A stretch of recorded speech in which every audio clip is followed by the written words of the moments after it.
Hey guys, welcome back to my channel. My name is Ada. I know it's been a while I uploaded a video. No vex, no vex. Life has been lifing. I've been extremely busy at work and at school. So for those of you that are joining me for the first time, see the way I'm sounding as if it's up to 1,000 people. For the three of you, who I think I've got about 3 or 4 subscribers. Yeah, since the last video I posted. So let me just tell you quickly a little bit about myself. I relocated to the UK 21 months ago. I feel like it's almost 2 years. Yeah, so I relocated to the UK via a skilled worker visa. So I work in the UK full time, but part time, I am studying for a PhD degree. I started my PhD back home in Nigeria in January 2020. And it's part-time for 6 years. I'm currently in my 4th year. That's 1, 2, 3, 4. By January 2024, I'm filming this voiceover in December. So by January 2024, by God's grace, I will be in year 5. And I hear those are the toughest years, like year 5, year 6, because you get to do a lot of writing. You go write, tire. So on the day I filmed this footage, I had just submitted a PhD portfolio, aka a paper. I think it was over 11,000 words or more. I was just writing. I was so exhausted. It was a Saturday. So after submitting it, I was meant to submit that thing on a Friday. But as you know, my assignments are always late. Don't be like me, oh. So, but I did request for an extension, by the way. So I submitted it on Saturday. I was so tired, I was exhausted, and I took a walk to the city center because it's Christmas, yay! And city center in cities around the UK, or correct me if I'm wrong, they've got, at this time of the year, they've got like Christmas markets, so this was the Christmas market at the city center where I reside. So after submitting that paper, I took a walk. I needed to clear my head. I'm just tired. So just a quick tip to international students, and maybe you're tired, you're exhausted, to fight off that feeling of depression. Now we have like the days get really dark quickly, and some people tend to have like seasonal depression. To fight it, really just go out of the house. I know it's cold, I know it's dark, it's also pretty. So get out of the house and just take a walk. You don't have to buy anything. On this day, I don't think I bought anything. I know that even window shopping now is even expensive, okay, with the way things are going. But just go out there, at least just see other people happy. So I took a walk to the city center, and I couldn't help but reflect on how international students are coping at this time. I remember in May, in May of this year, 2023, I was assessing a bank statement for a student who was coming to the UK from Nigeria. This was like this was end of April, like the first week in May, if I remember correctly. The student at the time had about 11 million in the bank account. That money had been held up for a little over 28 days. I mean 11 million naira, for those of you who are watching and wondering. 11 million, no, it's not 11 million pounds. It's 11 million naira. So the student needed an extra maybe 2 million or something. And I requested for another bank statement where that amount has been held for at least 28 days, or the student is able to pay more tuition fee. I just gave the student the alternatives, how we could go about it. And she was like, okay, yeah, let me have a think. I'll get back to you.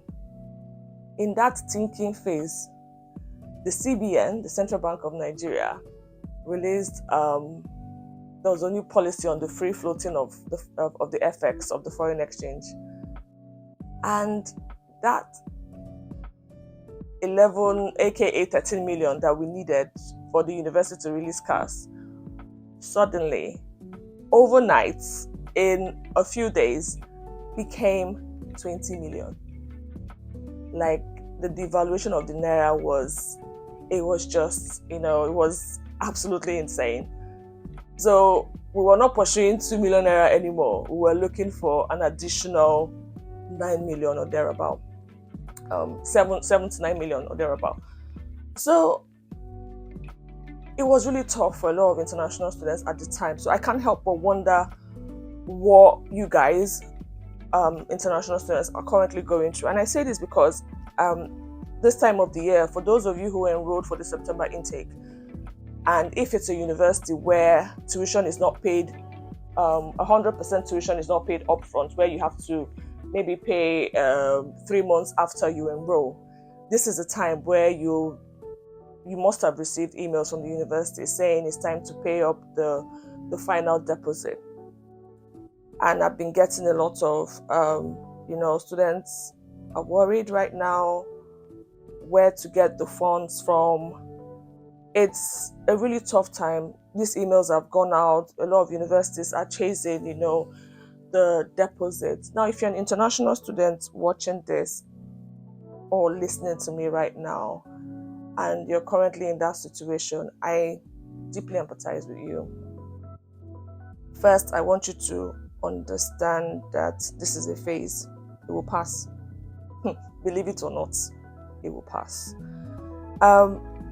Now, when you get the emails from the university, from the international office, chasing up the fees, chasing up the deposits, number one, let me just give a few tips here as an international student myself, and as someone who has worked with a couple of UK universities in the last 12 years. I'm currently working with a Russell Group University here in the UK. So I think I know what I'm saying when I say this. So when you get an email from the international office chasing up your fees, please, my first tip or advice would be, don't ignore those emails. Don't act like, oh, Nadia Sabi, they go chase tire. Don't do that. Don't ignore the emails. Acknowledge them. This is a country where email communication is very effective, So don't ignore the emails. Respond to them, respond. And beyond that, I would also advise that you go to the international office. And I say this because when those emails are sent, it's a generic email, they are sent to students who are yet to pay.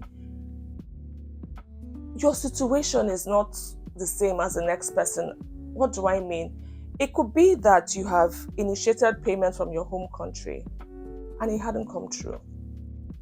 It could be that you are waiting for money, like in a few weeks, you're waiting for someone to make the payment and you just need a couple of weeks extension. Or it could be that heaven and earth, everywhere, there's no money anywhere that is coming through. So those are 3 different scenarios. So it's important that you visit the international office, go to the finance department and speak with them about your situation. Now, it's not just going there to say, I beg, explore available payment options. Now, I say that because when I was doing my MBA, this was from 2015 to 2018, one of the incentives at the time, and what really helped me to pay my tuition at the time, was that every month the university put me on a payment plan, and every month they would take a certain percentage of my fees, and that was how I was able to pay my fees over that period. So go to the international office, ask to speak with someone from the finance department, explain your situation. Emails are good, yes, but carry yourself, go there and explain your situation. Explore available payment options. And if you have, and now the available payment options is for those who are yet to initiate payments, just explore that. But if you have initiated payments and the payment is delaying from your home country, from the intermediate bank, request for an extension. These people, they're equally human. They understand it's a global financial crisis. It's not just something that is particular to a certain country. Everyone is going through this. So explain your situation, explore available payment options if you haven't initiated payment. If you have initiated payment, please request for an extension. And for those of you who that, look, plus heaven plus earth, even hellfire, there's no money coming anywhere, I would advise that you speak with family and friends. Now let me say this, let me put this caveat. When you go to them and you're like, hey, I beg, I need money, the way you are begging to collect the money and they gather money and give you to pay, please, I beg you by the mercies of God, be responsible enough to pay back as at when due. If you had collected some money from family and friends and you were like, okay, you're going to pay, say, in May or June 2024, and if by April it is not looking like the money is coming, please be a responsible adult to go to the person and say, this money I was expecting, this money I was projecting on this, according to my budget, is not looking like. Let them know, carry them along. Don't go and beg, finish. And when it's time to pay, they are the ones that will start chasing you. It's not good. It's not good. Let's not lie. Let's not steal. It's not good. Don't do it. Now, for some of you who are probably in this situation, you're like, family and friends is not an option. Probably you have gone to bobo to them that when you come to the UK, everything is 3 months. You buy a house, you do car and everything. Please go back and tell them the reality. Everybody is going through this. Okay, everybody is going through this. So those are the tips that I have as regards that. Like I said earlier, this will pass. It will definitely pass. It will not always be like this. It will pass. Remember, don't ignore the emails. Respond to the emails. Visit the international office. Don't stay in your room and be thinking, visit the international office, because every situation, every scenario with this non-payment of tuition fees is different. So visit them, go to the finance department and explore available payment options or request for an extension. Okay, so that's all I've got for today's video. I'll try and put in more videos. I will try. So Merry Christmas for those of you who are celebrating, and may 2024 be everything that you wish for and more. I'll see you on the next one. Please like, share, and subscribe. Bye.